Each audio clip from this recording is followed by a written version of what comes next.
All right, it's Jerry Mack live from his bunker, his underground lair where he keeps all his movies. This week we're going to talk about finding something you love, even if you have Parkinson's. Stay tuned.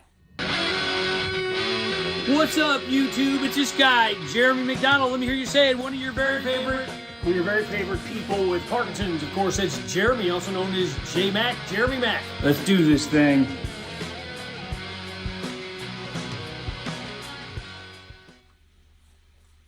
All right, all my contact information is below. My email address, my Instagram. Been staying off of Facebook because of hackers. That's all I'm going to say. Kind of got me a little chapping my behind, if you know what I'm saying. Okay, first of all, Parkinson's, for those of you who don't know, is a deficiency of dopamine. Your brain cells die or don't produce dopamine anymore. Everybody knows. A little bubble in my throat. Drink a drink of water. I don't edit anything, guys. So what I'm thinking here is I think most people with Parkinson's know that dopamine is the pleasure receptor as well as movement, so it makes it really hard to enjoy things besides the stiff muscles, the shaking, the nervous energy, the depression. It really hits you on a level that makes it really, really difficult to have fun. Sometimes, I mean, of course, when you're symptomatic, you want to avoid crowds and things like that. Well, I'm just here to tell you we've got to find something that we love. As you can tell, I love movies and pop culture. So we're going to start with that. At the end, I'm going to give you some movie picks, just some recommendations for me. I've done a video in the past about kind of how to defeat the Parkinson's blues, but it's the same thing. I'm just going to kind of spin it a different way. Okay, find something you love. It could be movies. It could be music. It could be gardening. It could be looking at flowers. Just like go to your local botanical garden if you have one. My wife loves that. It could be pets. Maybe you rescue pets. Maybe you just pet sit. Maybe you just have a freaking fish tank and they swim around and you look at them. Could be cooking. Depending on your symptoms. Now everybody's different. Like me, I love to walk, but I can only do it in the morning. Maybe you like wearing really cool blue glasses. By the way, new glasses. I mentioned it last time, but yeah, I'm sticking with the blue theme. It goes with the blockbuster. Maybe you like going to concerts. Maybe you like trying out new restaurants. Maybe you just like talking on the phone with friends or interacting through social media. Whatever it is, grab... or sports. Maybe you like watching sports. I'm a big sports guy. Even though the St. Louis Cardinals are this year and last year, but I still pay attention to them. So whatever it is, find something that you really, really, really love and stick with it. I mean, exercise is important, but we need to find things that kind of feed our souls, so to speak. Maybe you like poetry. Maybe you like reading books. Maybe you like writing poetry. I've got friends that are writers, and they get great, spiritual satisfaction from writing, or spiritual might be too heavy of a word, whatever. They get great internal vibes, not to put too scientific of a term on it. They get good vibes. They feel good when they write, and it enables them to get some of their emotions, both positive and negative, out.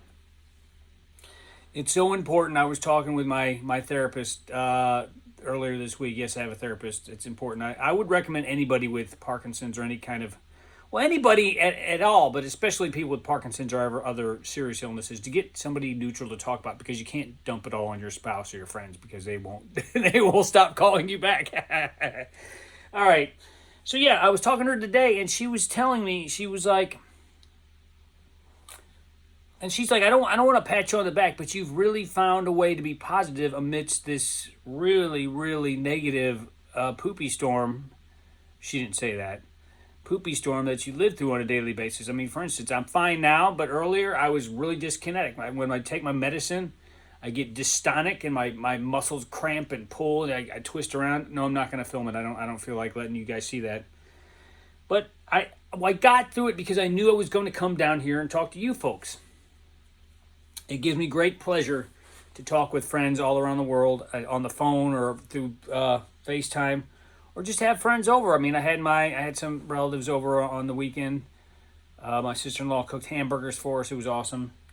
And people, by the way, people say Are you a food critic? No, because anybody who cooks anything for me, because I do most of the cooking, I am. It all tastes good if I didn't cook it. You know what I'm saying? So I mean, yeah, that's kind of my point, and I'm gonna give you a few selections from my. I hope you stay tuned for this part because this is some really personal movies that I really like, and they're not all serious and they're not all funny.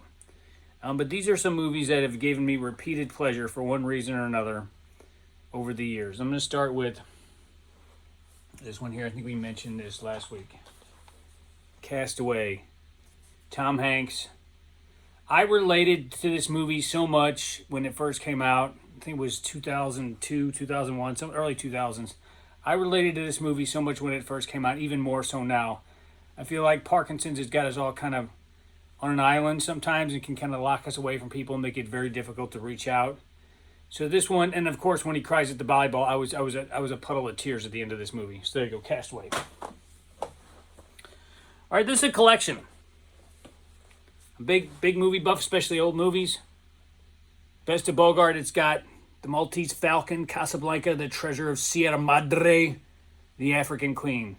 I grew up watching these classic movies, so I got quite a few in my collection, so these make me feel good. These take me back to a younger time when things were in black and white or Technicolor. And even though I'm only 48, I've been told I have an old soul, so there you go. That's not a good one. Okay, let's pick a colorful one here. Oh, talk about pleasure. This movie makes me laugh every time. Dazed and Confused, Matthew McConaughey, best line ever. All right, all right, all right. And then, of course, the most creepy line ever. You know what I like about these high school girls? I get older, they stay the same age. Don't be like that. And the soundtrack is amazing. So yeah, this is a great movie. I've watched it probably more times than I can count. I grew up in this. I was born in the 70s. I was a child of the 80s, more mid 80s and mid 90s. But something about a movie in the 90s made about growing up in the 70s really tickled me. I like it. Great acting. Ben Affleck gets his ass handed to him, which is great. All right, here's a sentimental one. Somewhere in Time. Christopher Reeve. Jane Seymour. I watched this with my wife when we first started dating. It's a tearjerker, I'm not going to lie. It's a great movie. I enjoy watching it. And like I said, it's another one I've seen so many times I can't even count. Great movie. But prepared to get a little handkerchief at the end. All right, you know I like zombies. Here we go. It's just called Zombie. This was an Italian movie. It's dubbed in English. You don't have to worry about that. It's probably my favorite zombie movie. It's just so freaking violent and scary and horrible. And just if the prudes want to leave the room for a minute, I'm gonna say there's actually one of the most beautiful sets of tatas or malones. I believe the German word is titten. I'll mouth the English word. Around 20-25 minutes in. So yeah, zombies and titten. There you go. You'll never make a saint of me. All right, this is a rough one. This is a great movie. This is the 60th anniversary commemorative D-Day edition. Saving Private Ryan. If you've never seen this, you're missing out. I know it's not something that's easy to watch.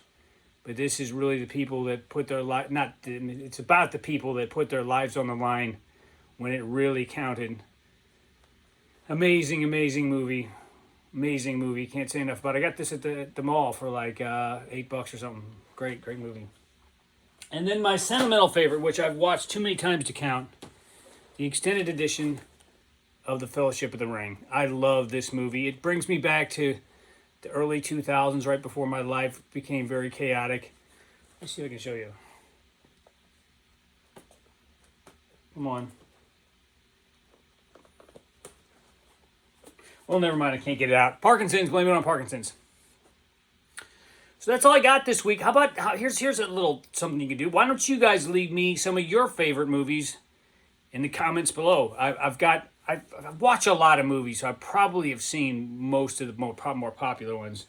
I mean, as you can see, in fact, I'll drop in a little video of me doing like a little flyby of my video collection while we're talking here. Yeah, so just leave me a comment. Tell me what's your favorite movie, or a movie that you watch repeatedly that gives you pleasure, or maybe something else that gives you pleasure. Maybe it's melones, maybe it's tetas, maybe it's titten. I don't know. It's okay. Are you confused? That's good. All right, so that's all I got. I'm going to get myself in trouble if I keep talking. So, yeah, just leave me comments about what rings your bell, what gets you going, what gives you pleasure, and don't feel guilty if it's something naughty, but don't put it up in public, please. I don't want to be responsible for your wife or girlfriend or boyfriend or husband seeing your naughty things. You can privately message me about that. Peace and love from the underground.